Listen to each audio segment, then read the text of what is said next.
नमस्कार। मैं राकेश पटेल, प्रदेश अध्यक्ष पूर्व माध्यमिक स्कूल सरकार समिति उत्तर प्रदेश। साथियों, बहुत सारे साथियों का व्हाट्सएप पे और फ़ोन के माध्यम से पूछा जा रहा था कि न्यायपालिका में डेट हमारी कब लगी है, सुनवाई है। तो मैं आपको अवगत करा दूं कि इस सप्ताह भी 9 तारीख तक की कार्य लिस्ट आ गई है। उसमें अभी अपना केस नहीं है।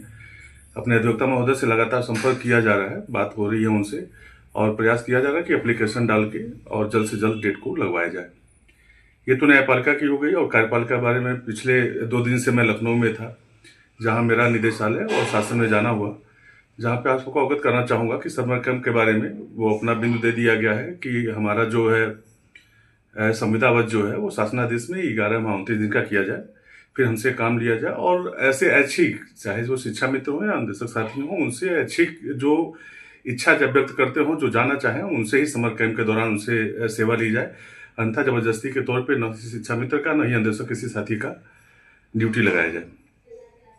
बाकी दूसरा दिन पे जो था उसमें भाई आत्मरक्षा प्रशिक्षण का जो मानदेय भुगतान का मामला था कि चूंकि आदेश ऑफलाइन भुगतान का बहुत बाद में आया, तो बहुत सारे जनपदों में ये समस्याएं आई कि पीपीए जनरेट होने के बाद फेल हो गया, भुगतान नहीं हो पाया ऑफलाइन का। ऑनलाइन का भी पीपीए जनरेट हुआ, कुछ लोगों का भुगतान नहीं हो पाया।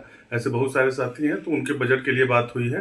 तो वहां से कहा गया है कि बजट का जो डिमांड है वो जनपद स्तर से हो जाए, निदेशालय के लिए पत्र लिख दें जिला विशेष शिक्षा अधिकारी के माध्यम से, तो वहां से बजट अवमुक्त कराया जा सके, जिससे जो लोग जिनका बजट भुगतान नहीं हो पाया है, मानदेय भुगतान नहीं पाया, उनका मानदेय भुगतान हो जाए। बाकी उस पर मानदेय वृद्धि पे आ जाऊं। मानदेय वृद्धि पे पीएबी मिनट्स आया हुआ है।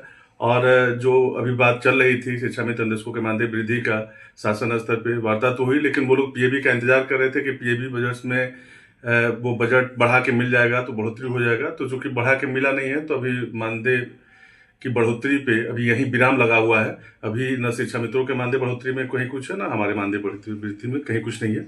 सब कुछ ऐसे अभी रुका हुआ है। क्योंकि ये लोग मिनट्स के रहे थे कि पीबी मिनट्स आ जाएगा, वहाँ पे बजट का इन्होंने डिमांड किया वो बढ़ा के कि बजट मिल जाएगा बढ़ा के, तो मानदेय हम बढ़ा देंगे। क्योंकि वहाँ से आया नहीं है, तो अब शासन स्तर पे फैसला होना है। तो एक नए सिरे से एक संघर्ष का शुरू करना पड़ेगा, एक दबाव बनाना पड़ेगा, तब जाके मानदेय बढ़ोतरी में कहीं कुछ हो सकता है। अन्यथा अभी वर्तमान स्थिति में मानदेय वृद्धि से संबंधित कहीं भी कुछ नहीं है, यही वास्तविकता है। हमारे कुछ साथी ऐसे थे जो द्वितीय चरण ट्रांसफर में ट्रांसफर नहीं लिए थे, जिसके नाते उनका विगत 3 माह से जो जानकारी मिला है, जैसे लखीमपुर खीरी हो गया, बहराइच में जानकारी मिला है कि रुकने वाले था जनपद महाराजगंज में 2 लोगों का। अन्य जनपदों में भी ऐसे था जहां मानदेय उनका रोक दिया गया है कि 3-3 महीने से मानदेय नहीं दिया जा रहा है। अब शायद रिन्यूअल रोकने की प्रक्रिया वो लोग शुरू कर रहे हैं कि रिन्यूअल नहीं करेंगे, इस तरह का दबाव बनाया जा रहा था। इस संबंध में भी उनको अवगत करा दिया गया है डीजे मैडम को और अपने पटल जो देख रहे हैं उनपे। तो जल्द ही उन साथियों का मानदेय जो 3-3 महीने से भुगतान नहीं हुआ, उसको बजट को आवंटित कराया जाएगा। और ये रिन्यूअल न रुके, इसके लिए प्रयास किया गया है, किसी का रिन्यूअल नहीं रुकने दिया जाएगा। और इसके इतर जो अन्य मांगे थी, उसमें एक हस्तांतरण के लिए है। हस्तांतरण के लिए पुनः निवेदन किया गया है कि हस्तांतरण जो है वो सभी संविलियन विद्यालयों में और उच्च प्राथमिक विद्यालयों में, समस्त विद्यालयों में हस्तांतरण का ऑप्शन खोला जाए, जिससे कि ज्यादा से ज्यादा लोगों को हस्तांतरण का लाभ मिल सके। सब लोग अपने ब्लॉक में आ जाएंगे, नजदीक ब्लॉक में आ जाएंगे, गिरी ब्लॉक में आ जाएंगे और ब्लॉक के आसपास आ जाएंगे, जिससे कि अपने कर्तव्यों का निर्वहन करने में कहीं कोई समस्या नहीं आएगी।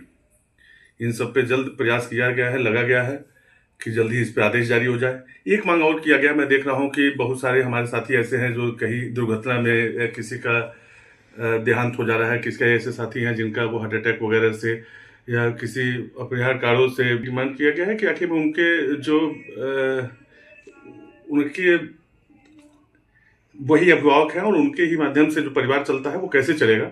ऐसे में हम लोगों ने डिमांड किया हुआ है कि परिवार के एक व्यक्ति को योग्यता के अनुसार विभाग में उनको अवसर दिया जाए, नौकरी दी जाए, जिससे कि उन लोगों का भी भविष्य सुरक्षित हो सके। बहुत बहुत धन्यवाद।